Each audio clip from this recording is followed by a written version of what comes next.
오늘은 요한복음 5장 39절로 40절을 통해서 성경에서 영생을 취하라 라는 제목으로 하나님의 말씀을 전하겠습니다.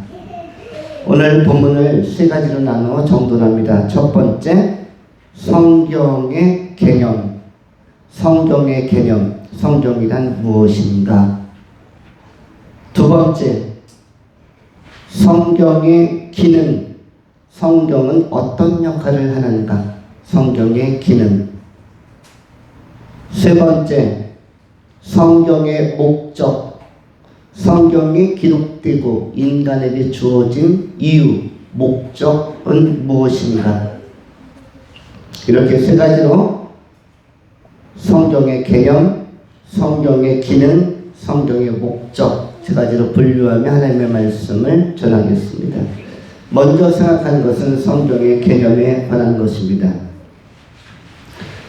보통 하나님께서 인간에게 주시는 말씀, 메시지, 언약을 베리트라고도 하고 다바르라고도 이렇게 표현을 합니다. 베리트 내지는 다바르, 이것이 전부 다 그 성경 원문으로 인간에게 주어진 말씀들, 언약들입니다. 그것을 시대마다 하나님은 베리트로 다바르로 주셨습니다. 그리고 성경하면은 이것은 이 말씀이 책으로 묶어진 것을 의미합니다. 말씀은 시대마다 주신 것이죠. 모세 시대에, 아브라함 시대에, 노아 시대에 하나님의 이 말씀이 묶여져서 어떠한 경전으로 책으로 나왔을 때 그것을 책들이라고 표현할 수 있는데, 이 책들을 갖다가 보통 뭐라고 하죠? 성경이라고 합니다. 오늘 본문에 성경이라는 표현이 지금까지 읽었던 본문 중에 최초로 나왔습니다. 요한복음 5장 1절부터 1장부터 쭉 설교했는데, 구약 성경에서도 쭉 말씀이 나오다가 오늘 본문에는 집중적인 단어가 나오는데 그것은 성경이라는 단어입니다.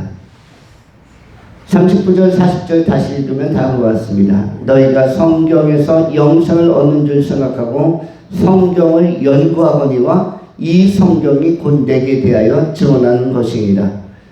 그러나 너희가 영생을 얻기 위하여 내게 오기를 원하지 아니하는도다. 39절에 성경이라는 단어가 몇 번 나오죠? 3번 나옵니다. 여러분 아시는 것처럼 3번, 3이라는 숫자는 완전수입니다. 삼일체의 완전성을 이야기하는 것이 3인데 오늘 성경이 이라는 단어가 3번 나오고 있습니다. 너희가 성경에서 영생을 얻는 줄 생각하고 성경을 연구하거니와 이 성경이 곧 내게 예수에 대하여 증언하는 것이다. 이렇게 선언합니다. 이러한 하나님의 말씀을 책으로 묶어낸 이 책들을 갖다가 헬라어로는 비블리온이라고 합니다. 비블리온. 비블리온에서 뭐가 나왔을 것 같아요? 영어 바이블이라는 단어가 나오는 것입니다. 비블리온에서 뭐가 나온다? 바이블이라는 단어가 나오는 것입니다. 이것은 비블리아라는 단어에서 나왔는데 파피루스에 기록되어진 언약들, 파피루스라는 갈대 비슷한 것을 종이처럼 써가지고 문서로 기록했는데, 그러한 것들로부터 하나님의 언약이 기록된 책들이 발견되면서 그러면서 비블리온, 이것이 나중에는 바이블에서 성경으로 우리에게 알려지고 있는 것입니다. 성경 중에서 아주 핵심적인 내용을 우리는 또 뭐라고 얘기하죠? 캐논, 정경이라고도 이야기합니다. 성경 하면은 본문에 나오는 성경은 구약 성경 66권과 외경까지를 포함해서 보통 비블리온 이렇게 표현한 것이고, 이것을 우리는 성경, 구약 성경 이렇게 이야기하는 것입니다. 여기에다가 신약 성경이 더해지죠. 신약 성경, 예수님께서 부활 승천하시고 나서 신약 성경이 편지로 쓰여지게 됩니다. 그래서 누가가 펜을 들고 최초로 펜을 든 사람은, 붓을 든 사람은 마가였죠. 마가가 복음을 전하기 위해서 펜을 들었고, 그 다음에 또 누가 펜을 들었을까요? 누가가 들었죠. 그래서 누가복음과 사도행전을 쓰고, 또 마태가 펜을 들어 더 상세하게 예수님에 대한 이야기를 전하였고, 그 다음에 이후에 사도들이 등장해서 또한 계속적으로 서신서를 통해서, 로마서를 통해서나 여러 요한계시록을 통해서나 말씀을 전달하기 시작했습니다. 이런 측면에서 우리는 성경을 이야기할 수가 있고, 또 언약이라는 측면, 성경은 창세기에서부터 요한계시록까지가 다 언약이라는 구조로 되어져 있습니다. 그래서 우리가 테스터먼트라고 하죠. 올드 테스터먼트 하면은 구약 성경, 그 다음에 뉴 테스터먼트, 새 언약, 신 언약 하면은 신약. 우리가 구약과 신약이라는 말은 뭐에 준 말이죠? 구약은 오래된 약속, 오래된 약속, 하나님의 약속, 이것을 한어로 구약이라고 하는 것이고요. 그 다음에 신약은 뭐죠? 새로운 약속, 새로운 약속. 예수님께서 부활 승천하시고 나서 주어진 약속, 그것이 신약입니다. 그래서 이렇게 우리는 옛 언약과 구약과 새로운 언약, 신언약으로 이렇게 분류하는 것입니다. 신언약 중에서 대표적인 것이 무엇일까요? 대표적인 것이 예수님께서 다시 온다라는 것과 모든 믿는 자는, 예수 믿는 자는 다시 부활하며 영원한 생명의 부활에 참여한다는 것, 이것이 핵심적인 내용이라고 할 수가 있습니다. 이 성경에는 하나님의 거룩성이 담겨 있어서 로마서 1장 2절에서는 성경 앞에 수식어 홀리 바이블, 거룩한 성경, 거룩한이라는 단어가 담겨져 있고, 디모데후서 3장 15절에서는 거룩한 진리, 거룩한 말씀이라고 표현을 하기도 합니다. 또 요약하면 경이라고도 그렇게 표현하기도 합니다.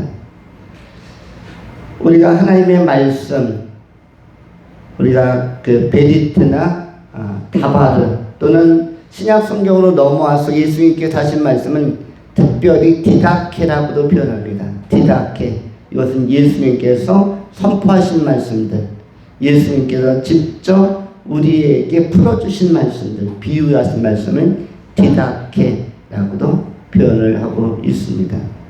이 성경은 하나님의 약속으로 구성되어 있기 때문에 우리는 하나님의 뜻이 무엇인가, 또 나는 하나님의 뜻을 어떻게 실천해 가야 하는가가 고민이 되면은 약속을 들여다봐야만 합니다. 하나님은 뭐라고 약속하셨지? 그럼 구약 성경부터 읽는 것이고, 신약 성경을 또 들여다보면서 하나님이, 예수님이 뭐라고 약속하셨나, 약속을 들여다보는 것을 갖다가 본문 말씀 39절에는 연구라고 되어 있습니다. 성경을 연구하거니와. 사실 우리가 성경을 볼 때는 동화 읽듯이 진도 위주로 읽는 게 아니라 내용 파악 위주로 읽어야 되는데, 내용을 파악하고 이해하고 해석하는 것이 또한 중요한데, 이런 자세가 신사적으로 믿는 것, 사도행전에 기록된 것처럼 베레아 사람들은 데살로니가 사람들보다 더 신사적으로 하나님의 말씀의 뜻이 그러한가요? 열정을 가지고 탐구했다, 상고했다, 연구했다라고 기록을 하고 있습니다. 또한 에스라와 같은 선지자는 포로 귀환 이후에 그 당시에 포로 귀환으로 돌아온 그 이스라엘 백성들에게 무엇부터 심어줘야 될까 생각할 때 하나님의 말씀을 가르쳐 주는 것부터, 하나님의 말씀을 이해시키는 것부터 출발해야겠다라고 결단을 하게 됩니다. 이스라엘 백성들이 왜 바벨론 포로로 끌려갔는가? 왜 그렇게 역사적 고난을 당했는가? 그것은 하나님의 말씀을 깨닫는 힘이 없었어이다. 여러분, 만약에 사람들이 지옥에 간다면 지옥 가는 사람들의 공통적인 특성이 무엇입니까? 지옥 가는 사람의 공통적인 특성이 뭐죠? 성경에 대한 깨달음, 성경에 대한 깊은 통찰과 성찰, 연구가 없었기 때문입니다. 성경의 핵심 내용을 내 것으로 생명화하지 못했기 때문입니다. 생명화라는 측면에서 사실은 예배 때 노트하는 것과 노트하지 않는 것 중에 어떤 게 유익하냐면 노트하면서 설교를 듣는 게 훨씬 유익합니다. 노트하면서 설교를 듣는 게 왜 유익하냐면 이것은 일반 강의도 마찬가지입니다. 학교에서 선생님 수업할 때 노트하면서 핵심 내용을 내가 노트에 옮기면서 강의를 듣는 것과 그냥 강의만 듣고 일어나는 것은 뭐가 다르냐면 하나는 우리 인간의 뇌는 그렇게 전성기만 달리지 않아요. 여러분이 가장 머리 좋았던 때와 같지 않습니다. 뇌세포도 많이 죽기도 하고 또 소모되기도 하고 그래서 여기에 재생이 필요한데 우리의 정보는 예전과 같지 않습니다. 여러분이 옛날에 영어나 일본어 단어 엄청 많이 집어넣었어도 지금 꺼내 쓰려고 하면 꺼내 쓰기가 어렵습니다. 알 것 같은데 못 꺼내 쓰겠어요. 꺼내 쓰는데 한참 시간이 걸리고 아리송합니다. 정보는 여러분들이 노트하면서 머리에 다시 집어넣는 역할을 해야 되고 과정이 필요합니다. 그래야 언제 급할 때 꺼내 쓸 수가 있는 것입니다. 여러분의 집에 연장 두는 공구함이 있는지 모르겠어요. 도라이바든 펜치든 닙바든 여러 가지가 있죠. 그런데 갑자기 못을 박아야 할 때나 밤에 어두운 밤에 갑자기 쿵 소리가 나는데 거실에서 큰 액자 걸어뒀던 게 못이 흔들려갖고 빠져버렸어요.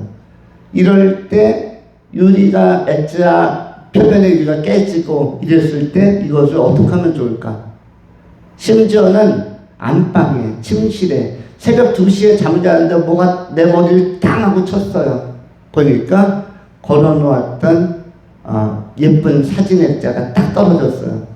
다시 걸어야겠는데 그때 어디에 못이 있는지, 어디에 장도리가 있는지, 망치가 있는지, 펜치가 있는지 찾으려고 하면 우리 집에 있긴 있는데 빨리 수습은 해야겠는데 유리나 플라스틱 조각이 막 떨어져 있는데 이것을 정돈하기 위해서 평소에 공부함에 정돈되는 사람들은 빨리 찾아서 빨리 수습을 할 수가 있는데 정돈이 안 되어 있는 사람들은 한참 찾아야만 합니다. 날 셀 때까지.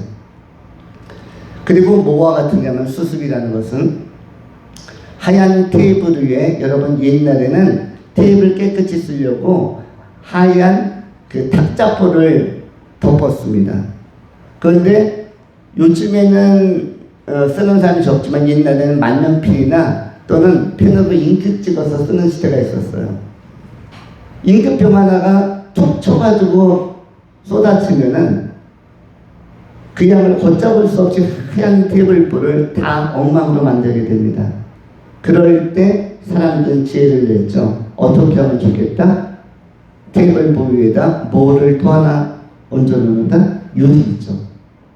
투명한 유리를 얹어놓으면은 잉크가 탁 쏟아져도 수습이 빠릅니까? 느립니까? 수습이 빨라요. 유리 위에 흘러가는 잉크는 휴지로 또 요즘같이 물티슈로 금방 잡아내서 정돈할 수가 있습니다. 우리가 꺼내야 되는 정보들이 굉장히 많은데 이것은 노트하면서 내면화시키는 게 굉장히 중요하고 우리의 뇌는 우리의 이 뇌구조 안에는 꺼내쓸 수 있는 것들이 생각보다 적어요. 그래서 판단력이 잘 안 서고 멈칫하고 미국인만 나면 주춤주춤하는 게 꺼내야 되는데 이게 안 꺼내지는 것입니다. 알긴 알겠는데 표현할 수 있을 것 같은데 꺼내려고 하는 동안에 어버버버하는 것이죠. 그래서 정보라는 것은 집어넣어서 생명화시키고 내면화시켜서 툭툭툭 꺼내야만 적용을 잘할 수 있는 것입니다. 그래서 설교도 사실 노트하는 게 좋습니다. 간명하게 노트해도 좋고 길게 노트해도 좋고 자유있지만은 노트하는 것이 주중에 생활할 때도 좋고, 그리고 언제든 위기 상황 속에서 하나님의 말씀을 떠올리기도 좋고 적용하기는 굉장히 좋다.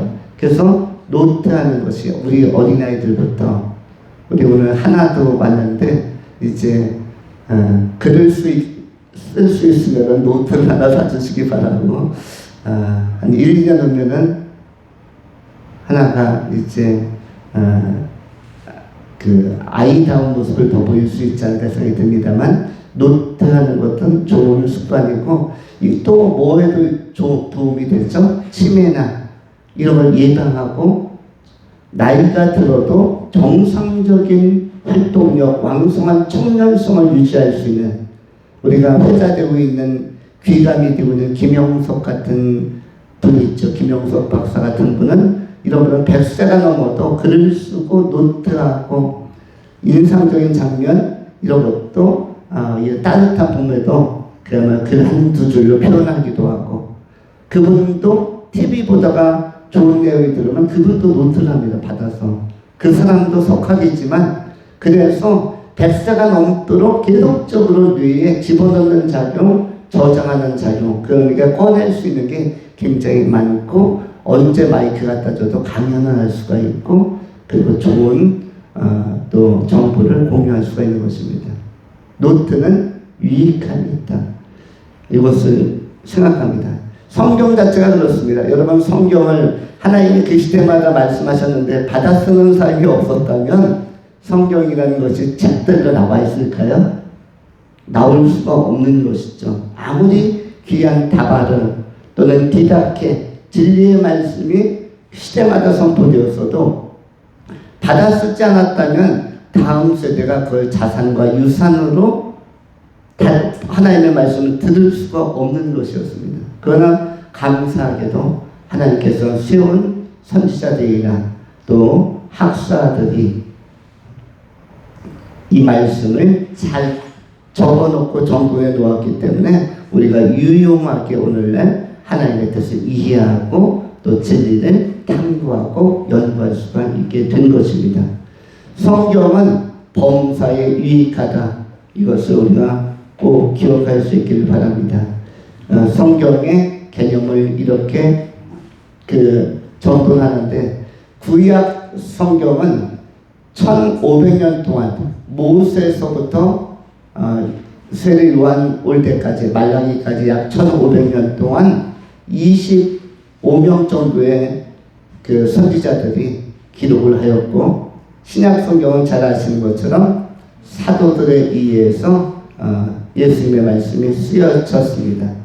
그래서 구약은 39권으로 편집이 되었고 신약은 27권으로, 총 66권의 정경 캐논이 만들어져서 지금 여러분들도 여러분의 지금 앞에 성경책으로 펴놓고 있는 것입니다.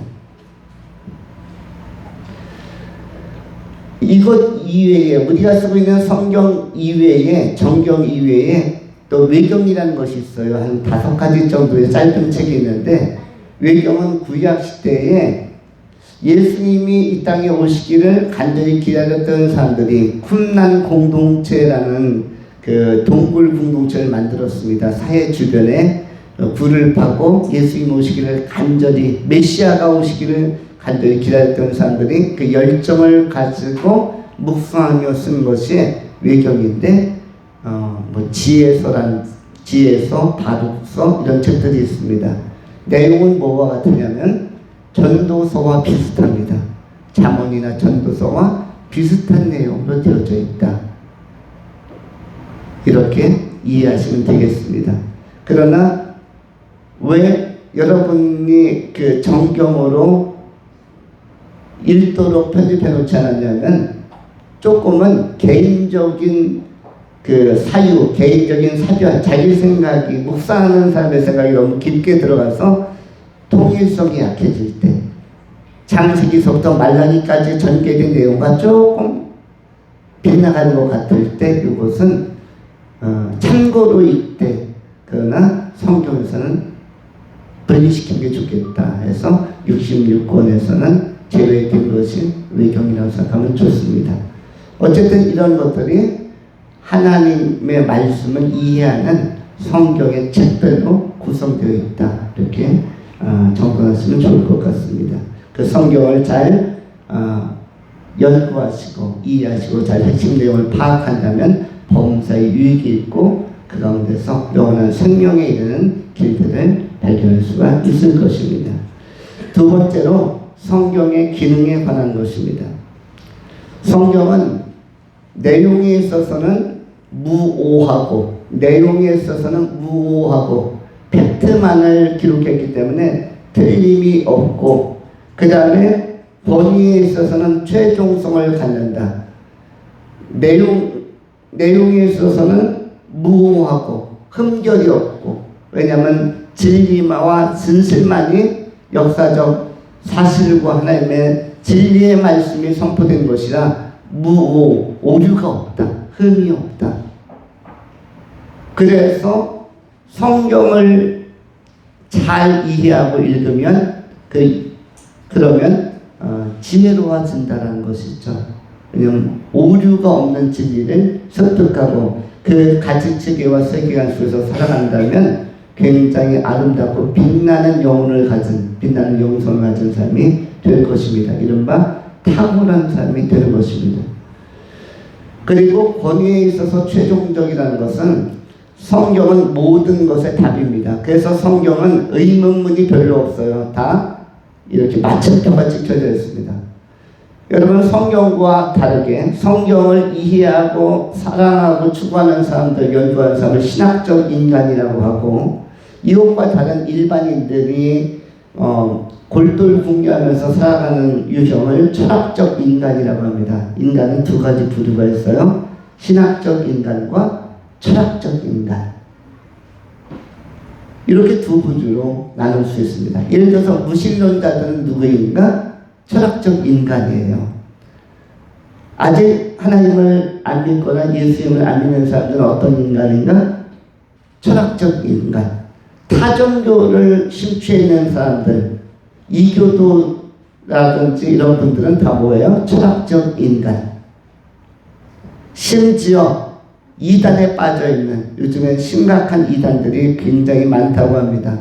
돌나라를 섬기는 이 땅에서 대단한 농사꾼 나무꾼이 왔다. 하나님의 나무꾼에서 박명우라는 사람이 40년 전부터 유치원 운영하다가 갑자기 교주가 됐어요. 너희들 하나님 봤냐? 못 봤으면 멀리서 찾을 필요가 없다. 내가 하나님이다라고 하는 자가 있는데 이것을 또 써먹는 사람 많습니다. 정명석. 너희들 하나님 봤냐? 보이냐? 안 보이지? 그러면 나를 본 자는 하나님을 본 자다. 나 보면 돼. 그게 그냥 멘트에 그냥 나옵니다. 그런데 이런 자들을 따르는 사람들이 수만 명에서 많이는 그야말로 10여만 명까지 전국의 지부가 60개, 90개씩 된대요. 지부 하나에 몇천 명씩 모인답니다. 심각한 것은 정명석은 초등학교 졸업했대요. 그래서 말도 어느라고 한국어도 잘 못합니다. 한국어를 왜 못하느냐? 외국어 잘해서가 아니라 미국어는 더 못하죠. 한국어, 한글 자체를 잘 못 배웠기 때문에. 그래서 한국어 구사도 안 됩니다. 그런데 쇠뇌를 이용해서 굉장히 많은 사람들을 오류에 빠지게 했는데 그 범주에 들어가 있는 사람들이 전부 다 뭐다? 크게 이야기하면 철학적 인간이에요. 신비주의 철학에 매몰되고 거기에 몰입되는 사람들입니다. 이건 신비주의자들이에요. 정상적인 이성을 가지는 사람들은 거기에 갈 수가 없죠. 신천지도 마찬가지죠. 신천지는 무려 30만이 넘습니다. 그들을 만나봤는지 모르겠어요. 굉장히 열정적입니다. 이들은 30만 그 이만희를 구세주로 재림 예수로 따르는 사람들의 공통적인 특성은 뭐다? 신비주의입니다. 신비주의자들이라서 일반 교회는 안 나오는 것입니다. 그래서 이 신비주의는 그야말로 일반적인 것들을 정상적인 것을 볼 수 있는 눈이 없는 것이에요. 그래서 신비한 것으로 현혹하면 현혹을 세게 할수록 몰입도가 강화되는 것입니다.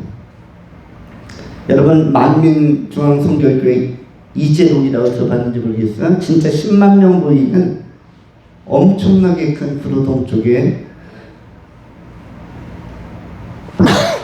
큰 공동체를 이루고 있는데, 여기는 자기가 그 메시지를 하러, 말씀 전하러 강단에 올라오면 다윗서부터 아브라함부터 전부 다 나와서 절을 하고 있대요. 자기에게.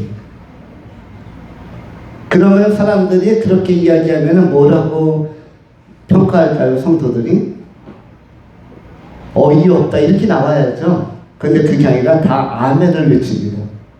몇십만 명이 아멘을 외치니까 열광적인 분위기가 되는 거예요. 그 다음에 박수 소리에, 그럼 이쪽에서 또 춤추는 그 무용수들이 나와서 환상적으로 춤추고, 비밀로 또 여기 영상이 막 들어가서 천국의 뭐 영상, 뭐 비둘기들이 훅 날아다니는 거, 성경의 뭐 강림처럼 그러면서 환각과 환상으로 몰아넣으니까 그 허브인 걸 알면서도 또 거기서 못 빠져나오는 것입니다.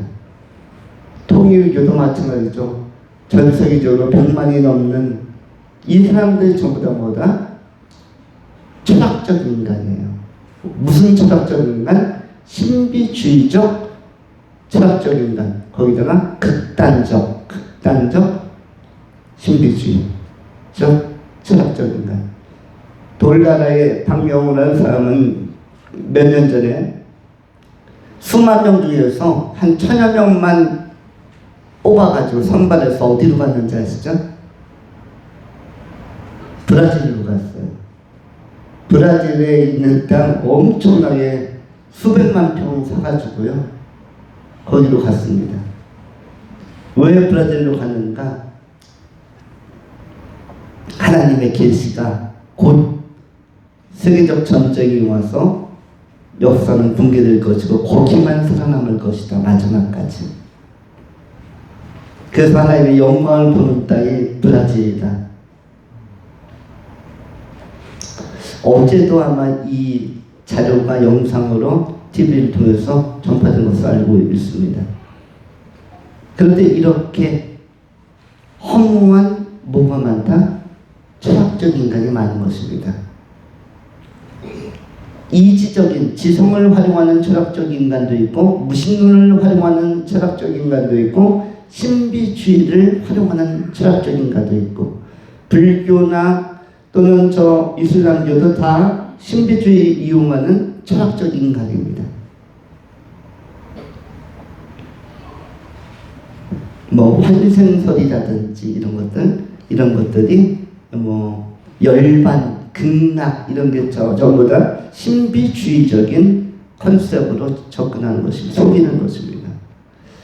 그러면은 성경은 이런 허무한 철학적 인간으로부터 하나님 앞에서 내가 죄인인 것을 발견하게 하고, 죄인이 어떻게 구원을 얻을 수 있으며 거듭나며 하나님 나라에 들어갈 수 있는가를 명료하고 선명하게 밝혀주는 신학적 인간, 하나님 앞에서 나로 반듯하게 세워가는 그런 말씀이 바로 기독교 안에, 성경 안에 담겨져 있는 것입니다.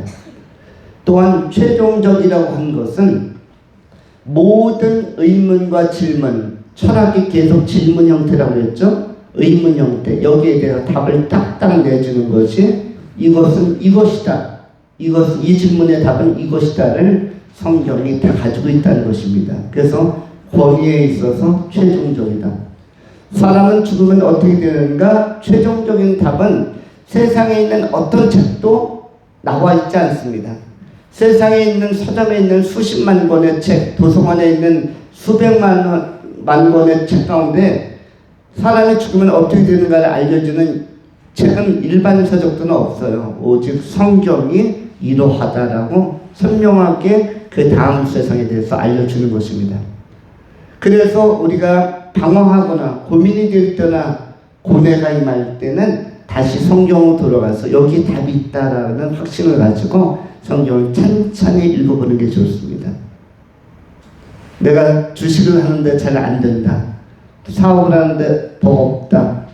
또 내가 어떤 진로를 찾고 싶은데 어렵다 하면은 다시 어디로 가는 게 좋다?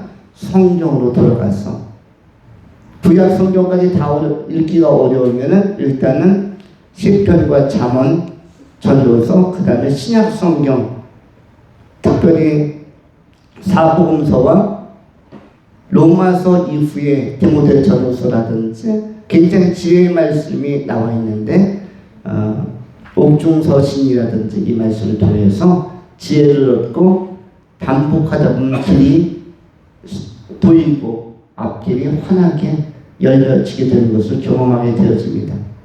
성경은 우리의 미래의 장애도 제거해주는 칼의 기능을 가지고 있습니다. 검의 기능을 가지고 있어요. 또한 우리의 고민, 내면 속의 고민과 의욕을 제거하는 칼의 기능을 가지고 있습니다. 히브리서에 기록되어 있죠. 하나님의 말씀은 날선 검과 같이 예리하여 그 혼과 영과 골수와 관절까지 찔러 쪼개게 하신다. 이렇게 기록을 하고 있습니다. 그래서 이 하나님의 말씀에 기록된 대로 살아본 능력 있는 이 말씀에 의지하면은 우리의 고민도, 우리의 의혹도, 우리의 방황도 종식이 되는 것입니다. 사실 우리가 고민을 많이 하는 것은 하나님의 말씀을 많이 가까이 하지 못하기 때문입니다. 성경은 히브리서 4장 12절에 이렇게 말씀합니다. 하나님의 말씀은 살아있고 활력이 있어 좌우에 날선 어떤 검보다도 예리하여 혼과 영과 및 관절과 골수를 찔러 쪼개기까지 하며 또 마음의 생각과 뜻을 판단하신다 라고 선언하고 있습니다. 찔러 쪼개는 능력이 있어서 우리의 고민도 의심도 고뇌도 찔러 쪼개서 잘라버리는, 제거해버리는, 수술하는, 회복하는 우리의 내면 세계를 보호하는 기능을 가지고 있고 우리의 미래의 장애를 제껴주는, 장애할 때 칼이 유용한 것은 밀림지대의 전투에서이죠. 옛날에 월남전, 베트남 전쟁이 있었습니다. 전 세계 분단 국가가 세 나라가 대표적인 분단 국가였죠. 어느 나라가 세계에서 역사에서 3대 분단 국가였죠? 독일, 베트남, 한국, 코리아, 한국.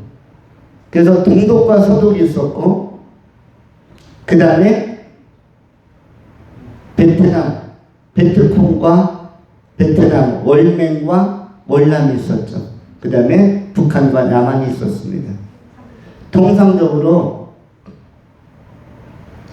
통일을 이루려면 한쪽 국가가 상대 국가보다 10배의 힘을 가지면 통일을 이룰 수 있다고 합니다. 10배.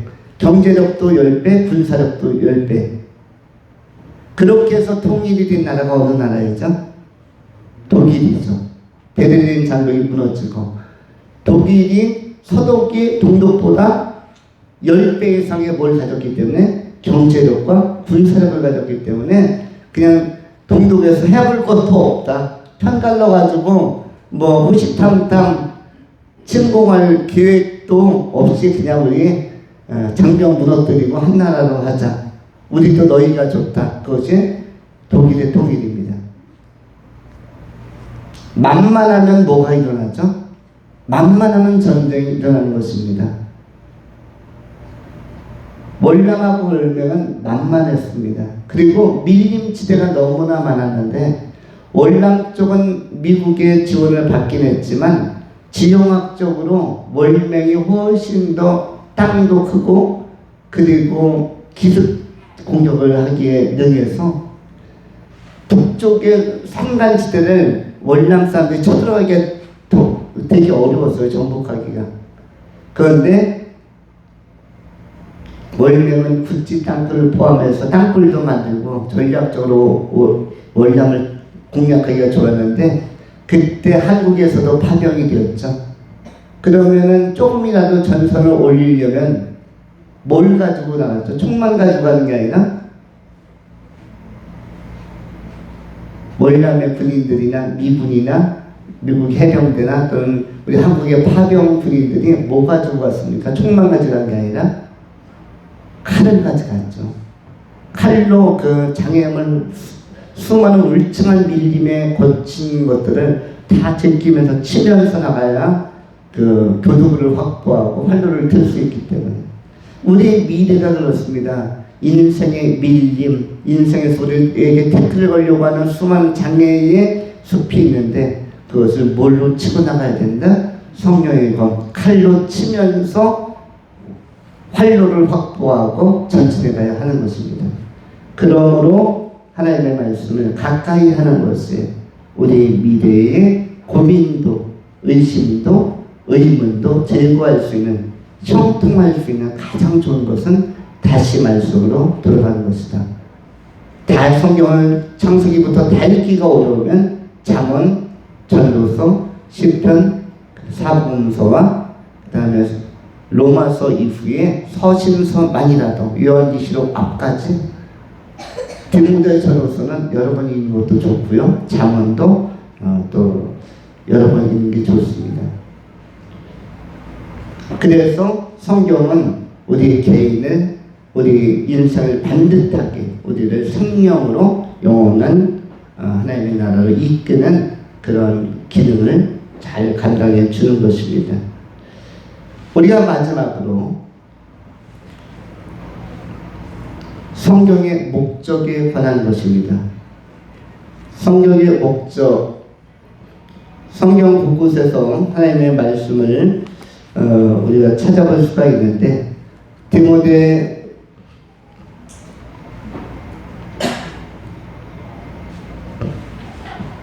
디모데후서 3장에서는 성경이 이렇게 말씀합니다. 주의 너희가 성경에서 영생을 얻는 줄 생각하고